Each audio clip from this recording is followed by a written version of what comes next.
जळगाव, मालेगाव, मनमाड आणि त्याच्यानंतर बुलढाणा, अकोला, अमरावती ह्या पट्ट्यातच पाऊस आहे आता. म्हणजे 4 दिवस, म्हणजे या 4 दिवस तिकडल्या पट्ट्यातच पाऊस आणि उर्वरित राज्यात तुरळक ठिकाणी स्थानिक वातावरण तयार होऊन दुपारपर्यंत कडक ऊन पडून एखादा पावसाचाही अर्ध्या तासाचा पाऊस पडू शकतो, म्हणून ह्या अंदाज लक्षात येतात.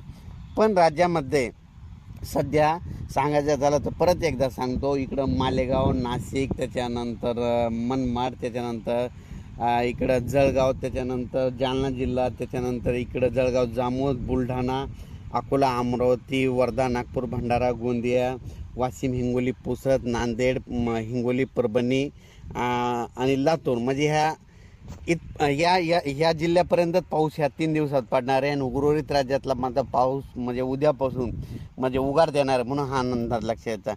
म्हणजे सांगायचं झालं तर 14 तारखेच्या नंतर 14 तारखेपासून 14 सप्टेंबरपासून राज्यातला पाऊस म्हणजे उघाड देणार आहे. आणि बऱ्याच शेतकऱ्याचं सोयाबीन काढणी झालेलं आहे, उडीद देखील काढणं चालू आहे, म्हणून त्यांच्यासाठी खास करून आनंदाची बातमी.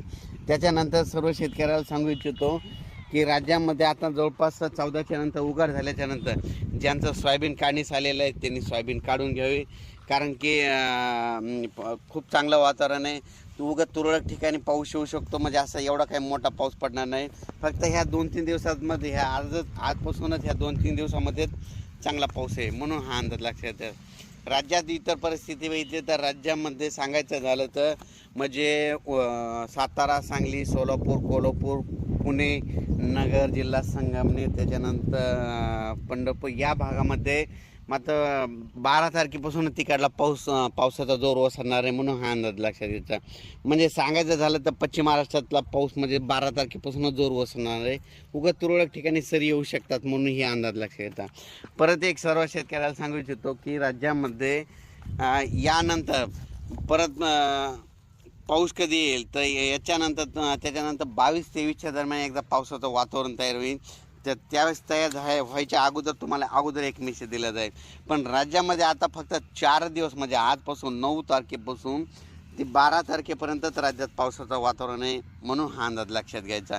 आणि 13च्या नंतर राज्यातला बराचसा पावसाचा जोर ओसरणार आहे. जे मोठा पाऊस होत होता ते कमी होणार आहे.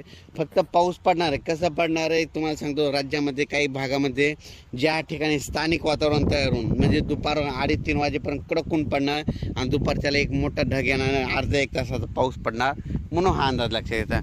पण राज्यात असा जास्त मोठा पाऊस नाही, फक्त जास्त मोठा पाऊस पडणार आहे फक्त ह्या 5-6 जिल्ह्यामध्ये. त्या जिल्ह्याचे नाव सांगतो. एक तर यवतमाळ जिल्हा, एक नांदेड जिल्हा, त्याच्यानंतर परभणी जिल्हा, त्याच्यानंतर हिंगोली, त्याच्यानंतर वाशिम, त्याच्यानंतर अकोला, अमरावती, वर्धा, नागपूर, भंडारा, बुलढाणा, त्याच्यानंतर जालना जिल्हा, त्याच्यानंतर संभाजीनगर, त्याच्यानंतर जळगाव, मालेगाव, नाशिक आणि धुळे या पट्ट्यामध्ये तेवढा पाऊस पडणार आहे. आणि परत एक सांगू इच्छितो, आता हे जास्त पाऊस आपल्या महाराष्ट्रातला कमी होण्याचं कारण काय झालं आहे की आता पाऊस जास्त उत्तर प्रदेशमध्ये जास्त आहे. म्हणजे उत्तर प्रदेशमध्ये कोटा, झाशीगड तिकडे अतिवृष्टी होणार आहे. म्हणजे ते आपल्या इकडचा पाऊस जे होता ते तिकडे गेल्याच्यानंतर आपल्या भागामध्ये उघाड पडणार आहे. त्याच्यामुळं आपल्या भागातला पाऊस थोडा कमी झालेला आहे, म्हणून हा अंदाज लक्षात घ्यायचा. म्हणजे आता उत्तर प्रदेशमध्ये कोटा 1-2 दिवसाला तुम्हाला टी व्हीला बातमीमध्ये येईल की उत्तर प्रदेशमध्ये झाशीमध्ये अतिवृष्टी झाली, महाप्रलय झाला, अशा बातम्या तुम्हाला टी व्हीमध्ये दिसू येईल. पण राज्यात माझा आता खूप मोठा काही पाऊस नाही, म्हणून एवढं घाबरायची काही चिंता नाही.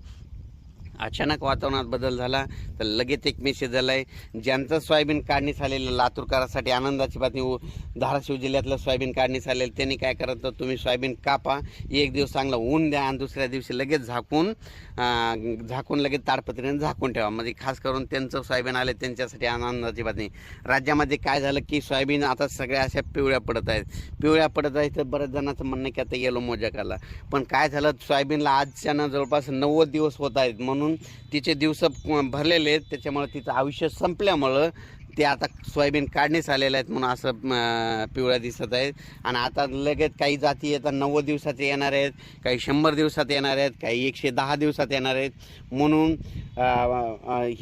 ह्या सोयाबीन आता काढणीस आलेल्या आहेत. आणि ज्यावेळेस सोयाबीन काढणी होईल त्यावेळी शेतकऱ्याला अंदाज दिला जाईल आणि शेतकऱ्याचं सोयाबीनचं नुकसान होऊ देणार नाही. म्हणून ह्या अंदाजामध्ये सांगतो. यापुढं देखील पाऊस कधी येणार केव्हा येणार हे तुम्हाला अगोदर सांगत जाईल आणि तुमचं मात्र सोयाबीनचं उडीदाचं नुकसान होऊ देणार नाही हे देखील या व्हिडिओमध्ये सांगतो. अचानक वातावरणात बदल झाला तर लगेच एक मेसेज दिला जाईल. धन्यवाद. त्याच्यानंतर काही जणांच्या सोयाबीन अचानक समजा एखादं खळं दिसलं की समजायचं त्याच्या सोयाबीन येलो मोजा आला म्हणून हे लक्षात येतं. येलो मोजा केवळ पांढऱ्या माशीमुळे येतं आणि पांढरी माशी कधी येतं की सोयाबीन ज्यावेळेस सोयाबीन तुमची दाटल्या जाते, दाटल्याच्या नंतर तिथं पांढरी माशी येते. कापसात देखील हेच आहे, कापूस दाटल्याच्या नंतर लगेच पांढरी माशी येतं. तसं सोयाबीन काय होतं, सोयाबीन दाटल्याच्या नंतर सोयाबीन काही ठिकाणी माझं येलो मोजाक आला आहे आणि ज्या ठिकाणी जास्त पाऊस झाला त्या ठिकाणी तर जरा म्हणजे येलो मोजाकचं प्रमाण जास्त दिसायला आहे म्हणून हे देखील लक्षात घ्यायचं. व तसेच जायकवाडी धरण, या जायकवाडी धरणाचं पाणी म्हणजे जायकवाडी धरण अचानक 97.30 जवळपास झालेलं आहे. म्हणजे आणखीन 2-3 दिवसानं म्हणजे आज आहे 9 तारीख म्हणजे 13 तारखेला जायकवाडी धरण 100% होईल. तर 100% होणार आहे. त्याच्यामुळं त्या जायकवाडी धरणाचं पाणी सुटणार आहे. म्हणून नदीकाठच्या लोकांनी ज्यांची पाईपलाईन असेल, मोटर असेल, ठिबक सिंचनचे बंडल असतील, त्याच्यानंतर स्प्रिंकलरचे पाईप असतील, तुम्ही काय करावं आधीच काढून घ्या. कारण की त्या जायकवाडी धरणाचं आता ह्या 2-3 दिवसात पाणी सुटणार आहे. त्यांचे आदेश देखील आले, की विसर्ग वाढणार आहे म्हणून हे देखील लक्षात घ्यायचं. म्हणजे जायकवाडी पैठणपासून ते